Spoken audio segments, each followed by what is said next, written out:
Okay, so we're going to do a little bit of rewiring. We need to replace the hood hole down pins. It kind of broke. Because the one here on the passenger side sort of disintegrated. Yeah, it's supposed to look like that. Yeah. But this whole center section just ripped out, and we think it's because of the wind pressure on the freeway.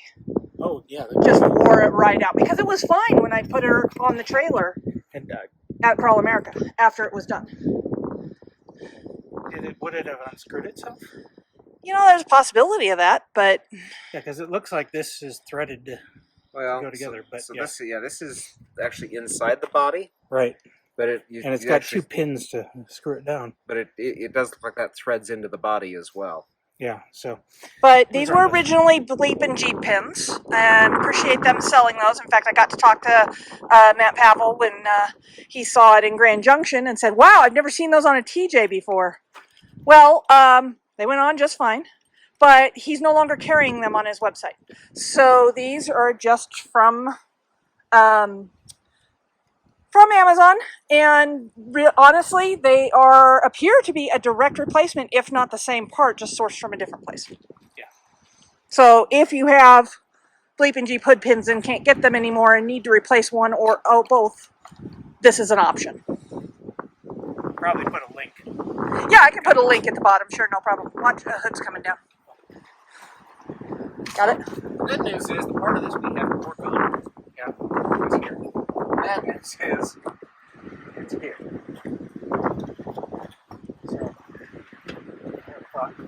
Okay. So you have the Allen wrench supplied, and you're just unscrewing it from the bottom there. So these have this big nut. Yep. You can let the hood down. Gotcha.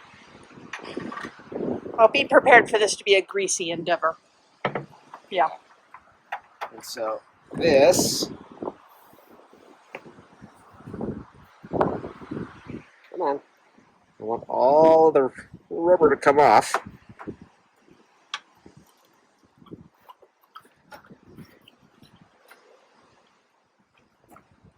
Okay. So we need to clean that. Yeah.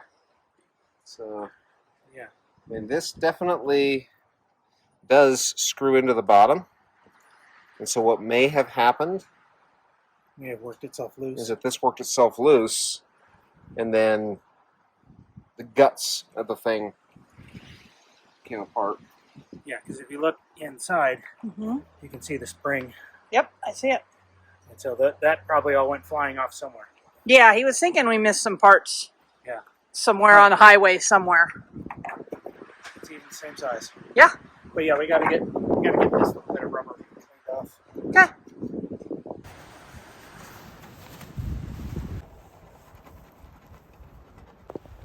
So this is a friction wheel from 3M, used for removing like decals and things like that. It's just basically kind of like a big rubber eraser. Yep. I've seen those used on auto body channels. The nice thing about these is that they're supposed to not get into the paint. Yeah. It's that white stuff I was looking at and thinking, oh, that's primer, but it probably isn't. No, that's eraser residue.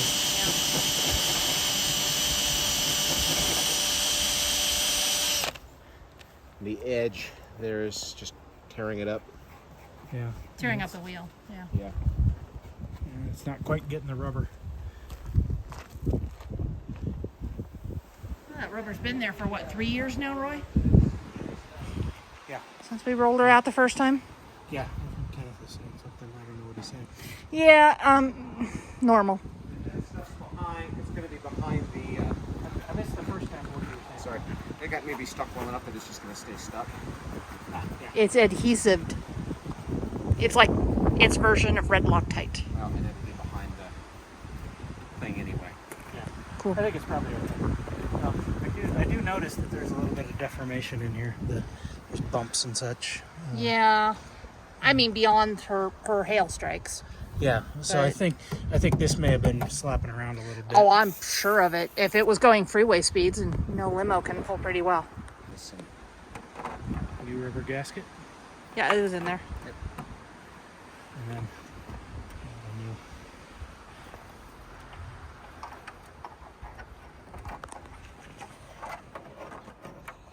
By the way, this is a total custom thing. You put these hood pins wherever you think you want them. yeah. And then you got to get the nut to line up. Luckily, it's big and not, a teeny tiny one. Once you get it started, it's not that big a deal. If you can get it started. You get it? There you go. So the nice part is we didn't have to mess with the bottom pin at all. Confirmed it fit. So no taking apart the entire grill to do it. So this is the pin. Yeah. It's threaded all the way down. It's got a lot of adjustability. That's a jam nut to fix the height. And we've been playing with the height ever since we put these things on. Yeah. So now he's got a Allen wrench that came with the tool, or the parts, And he's just tightening things down. tightening as best he can. Yeah, and then Okay. a little set screw. Over there. And we just put this trailer hitch here just so that it wouldn't come down and close on here. Very smart idea, Roy. I have them once in a while. Well, that's why we keep you around. You're brilliant. I am a rocket scientist. You are indeed a rocket scientist. Don't know if you guys know that about him, but he is indeed. One of the dumbest smart people you're ever going to meet.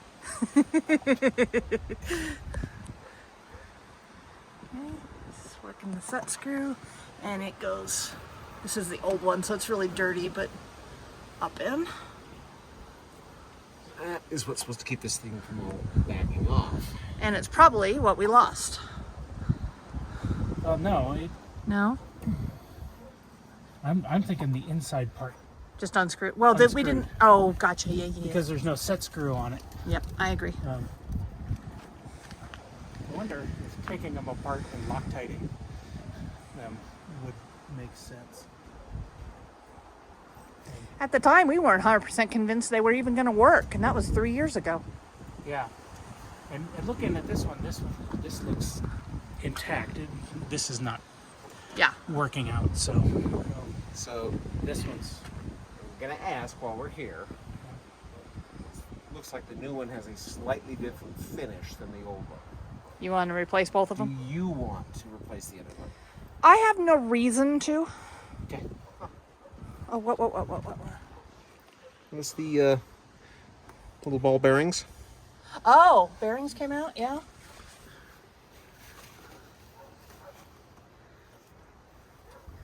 Yep.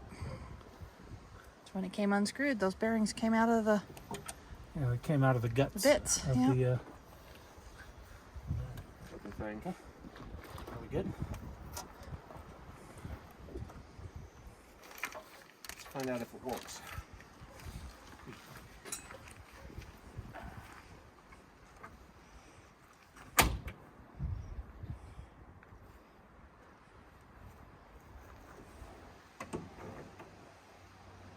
It works. Viola. Viola. So we've always noticed that the driver's side is looser. The passenger side has been the tight side by comparison. And that may be what contributed to it failing. Yeah. So this side could use... Maybe we... That's always been that way, though. I'll watch that in the rearview mirror while she's being trailered all the time. So because of the bounce, we've just decided to go ahead and replace the second one as well. Maybe something's worn out. We don't know. Now we can get a hold of this with the tool. You have one? This is where a box flew on the ground. But thankfully, Penny's Mickey Thompson's helped out. And she caught the the pieces that we need. Yeah. So there you go.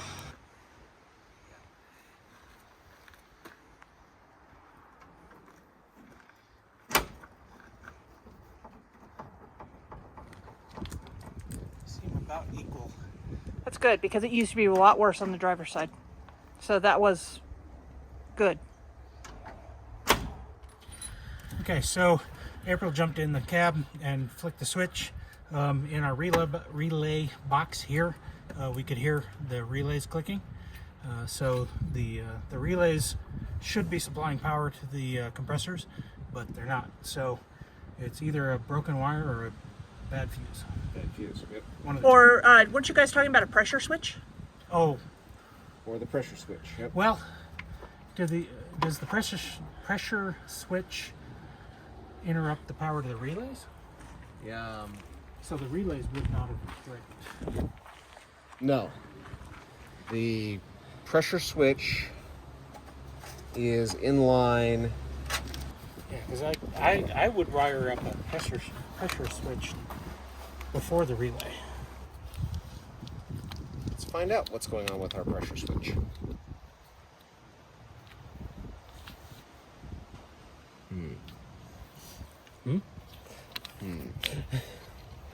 Those, Well, it's probably one to each compressor.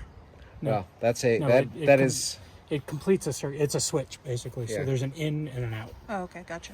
but I'm looking at it, and that disconnect, Yeah. it does not look like that's going to disconnect anymore. Did you use one of those shrink wrap thingies? Yeah. Hey, it's a good practice. Just makes repairs kind of fun. Same problem, yeah. Multimeter probe.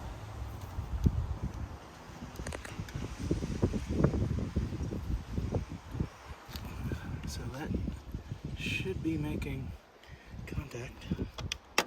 Not now. Yep. Okay. So I'm getting 0 ohms, which means yes, the Current is flowing. current is flowing.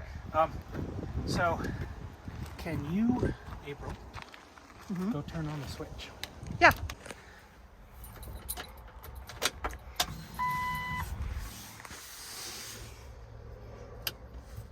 Switch on. We've got the switch turned on. I've got the hot lead on the thing here and to a ground, and I'm getting 11 volts, which is a little low, but Penny's been sitting a while, so the battery's down a little bit, and so that's what I expect is when the switch is on, power's coming through. So Yep. that part's good. Those look intact. Looks fine. It looks fine. You can see the little hoop there. Yep. But just for kicks, because we have the tool out. Yep. Fuse is a wire, so The fuse works. Yeah. should. So this is the other compressor. Each compressor has its own 30 amp fuse. Yep. Yep. And that's intact. So there's 2 separate relays, one for each compressor. Right. At least one of them is clicking because we can hear it. Yes. So April, can you flip the switch? It's on right now. Okay, toggle it. Okay. So he's checking both relays. So toggling. So we had April go into the cab and turn it on and off. We checked, and only one of the 2 relays was clicking. We pulled the one that was clicking, and we're seeing some plastic and corrosion. Yeah. So something may have overheated. So this is the place where the relay seats. You can see the terminals here. This terminal is way down in there. You can also see at the bottom here that the box is deformed. So this got hot enough that it melted. Can you do ground? Do I have current there? I do not. If I go to the opposite side, got 11 volts. And I should have nothing and nothing at the moment. Correct. Okay. So it's this bottom pin here. Oh yeah. That bottom pin has pulled out. It was pushed in. these things have little tabs on them, and when you slide the relay in, it's supposed to seat the spade terminal there, but it looks like it pushed the spade terminal down. And that may also be because it overheated and migrated on its own. Gotcha. So yeah, this thing was pulling enough, probably combined with underhood temperatures and running the compressor, it probably overheated and deformed a little bit. You know, we still don't know when it actually happened though, because we were having to air her up to get her on the highway back and forth to the hotel just a couple of the nights early. But then we left her at the event at the site, and she stayed aired down until till I started airing her, fixing a leaky bead lock over here. Well, this is a long-term problem. This doesn't just suddenly happen. So this could happen at Sand Hollow, or it degrades over time. Gotcha. If it's overheating, it's going to melt just a little bit every time you use it, and then it'll finally get to the point where it stops working. That makes me feel slightly better. Yeah. Could this have any bearing into why my dust lights are the only lights not working right now? No. Probably not. I just wanted to double check. Okay, so we're going to do a little bit of rewiring. So we happen to have a spare 60 amp relay here. We're just going to swap the new one in, and in theory it should work. So let's go see if it does. So that test went super fast, but it did work. Both compressors turned on. So you've probably caught the third thing, which is just a detail job, but whoop, boy, plenty of mud came up. I am very, very glad for my Filterware's hydrophobic sock on my air filter. And I just happened to have gotten another one. So I'm actually thinking of doubling up on those suckers. I don't know, we'll see. But this blue one, well, it may have served its life, especially given it's got a crack in it now.